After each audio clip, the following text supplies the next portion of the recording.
ici, nous allons parler de la soi-disant naissance de Jésus-Christ et des choses, donc c'est-à-dire des phénomènes.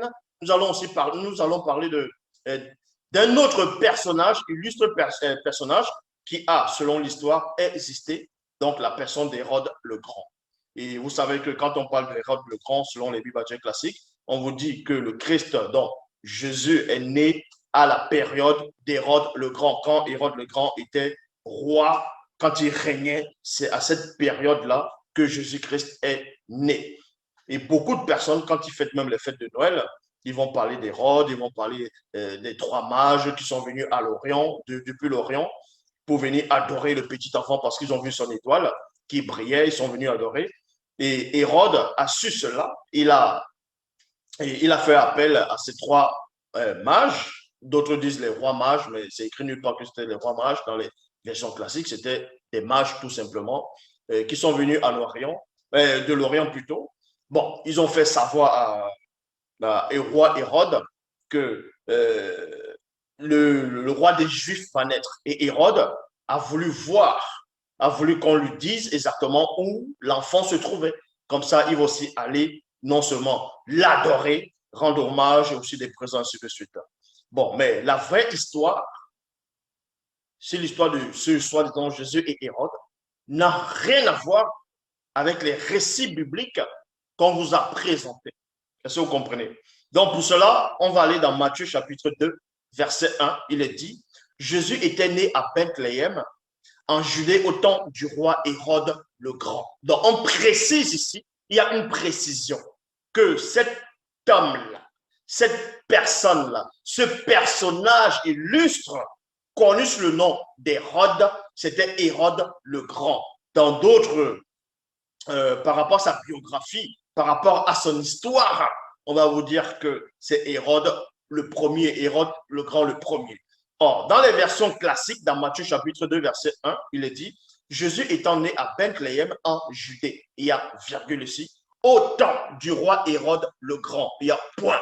Donc, on vous apprend que ce personnage, que beaucoup de personnes ne connaissent pas, beaucoup de personnes adhèrent, beaucoup de personnes disent que ce personnage est Dieu le Père, Dieu le Fils, Dieu le Saint-Esprit, et en même temps, une manifestation de Melchisédek, parce que les biblistes ont voulu que tous les récits, en gros, tous les prophéties mineures, on puisse mettre le personnage de Jésus là-dedans. C'est ce qu'on va appeler la christocentrisme. Donc, pour cela, dans Matthieu chapitre 2, verset 1, il est dit, Jésus étant né à Bethléem. Donc, on va vous faire croire que le personnage de Jésus est né à Bethléem, en Judée, au temps du roi Hérode le Grand. Au moment où Hérode le Grand était roi, quand il siégeait, quand il dominait.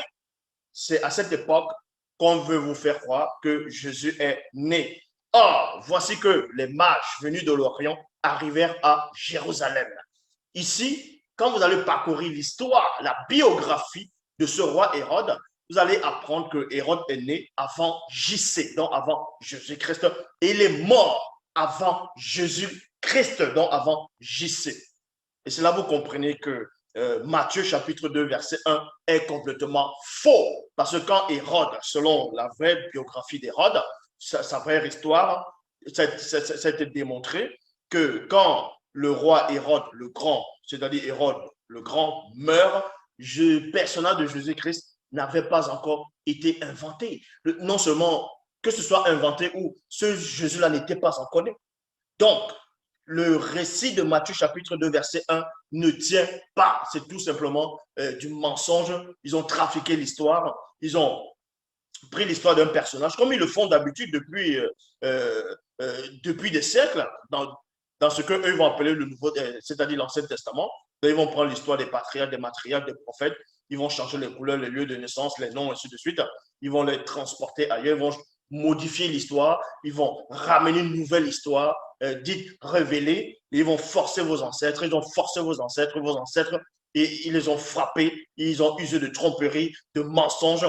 Ils les ont fait accepter des hérésies. Donc, ici, je répète, donc, dans Matthieu chapitre 2, verset 1, beaucoup de chrétiens, beaucoup de ceux qui se disent pasteurs, révérends, bishop, marchand, apôtres, diacres, prophétesses, inspirés, vont lire vont fêter la naissance de ce personnage nommé Jésus qui n'a jamais existé.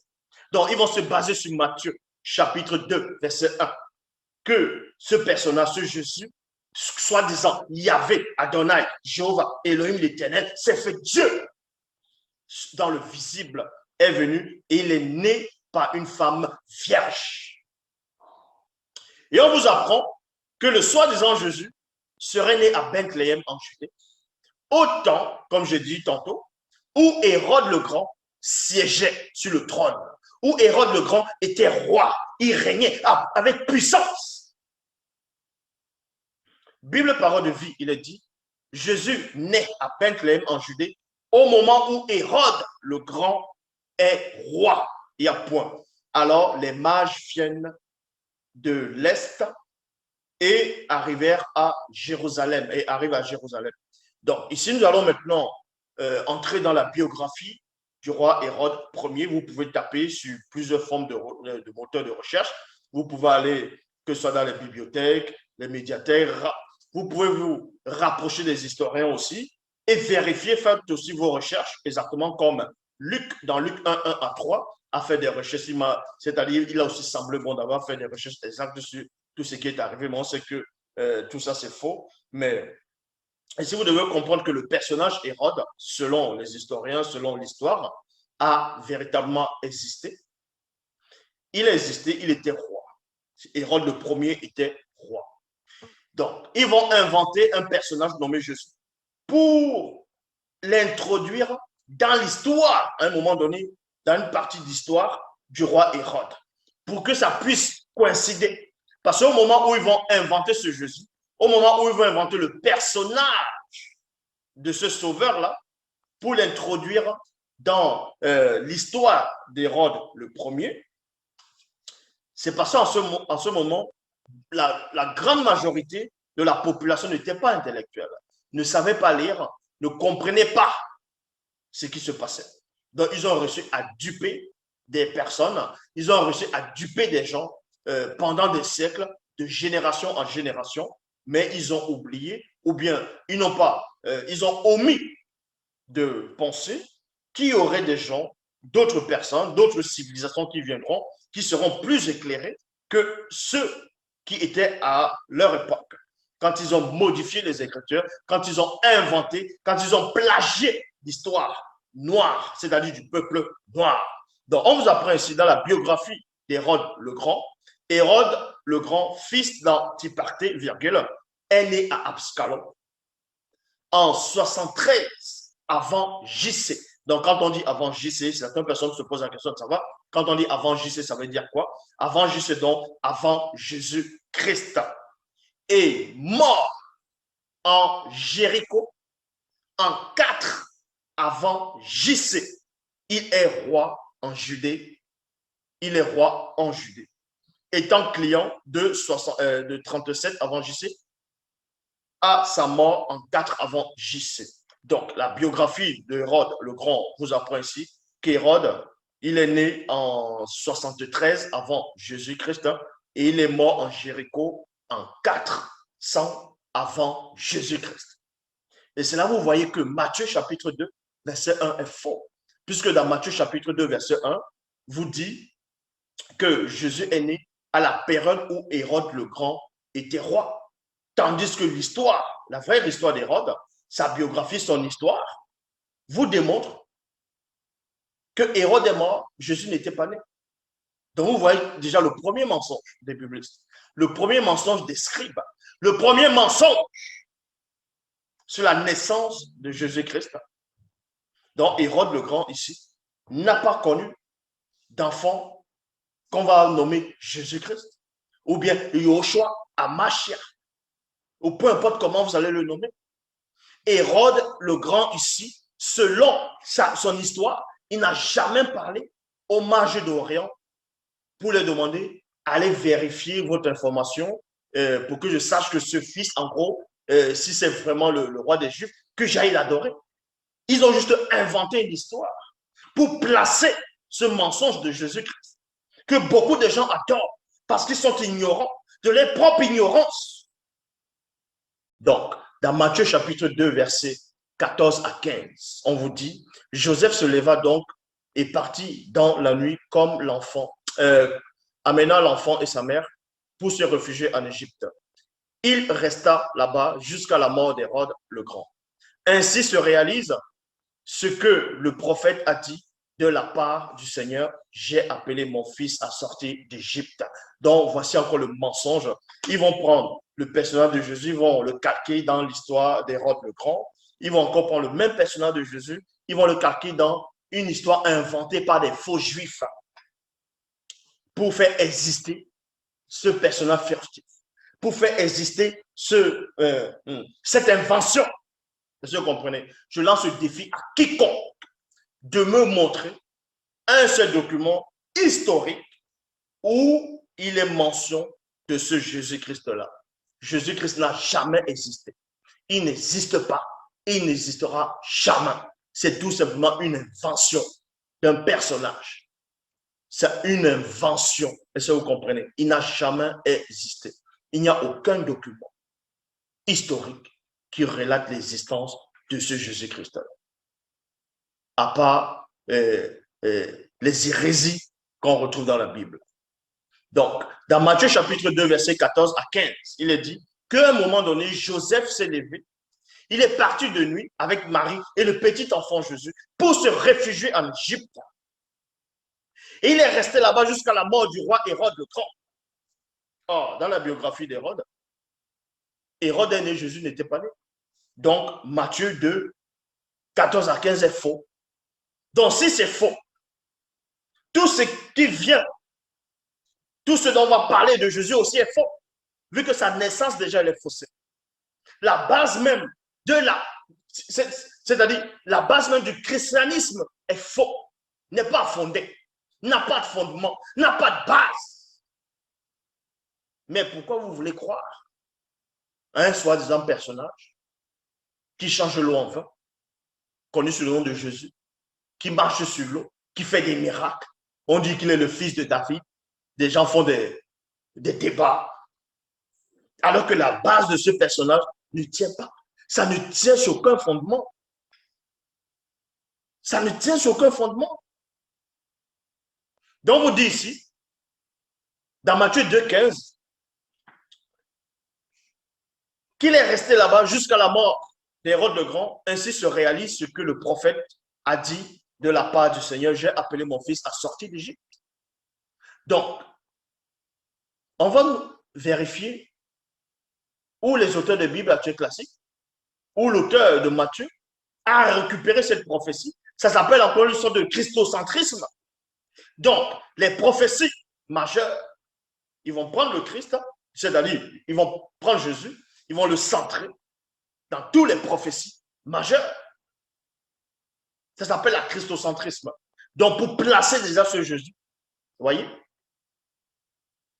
Donc, où est-ce que cette prophétie a eu lieu?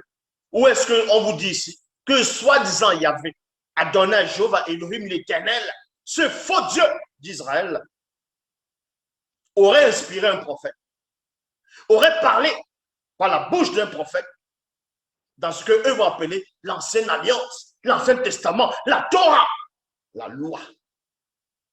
Que le soi-disant petit Jésus, donc, quand il va aller se réfugier en Égypte, à un moment donné, lui, Dieu, par le prophète, il va le refaire sortir de l'Égypte pour que l'écriture puisse s'accomplir. Ils se sont appropriés les récits des faux juifs pour aussi mettre ce personnage furtif là-dedans.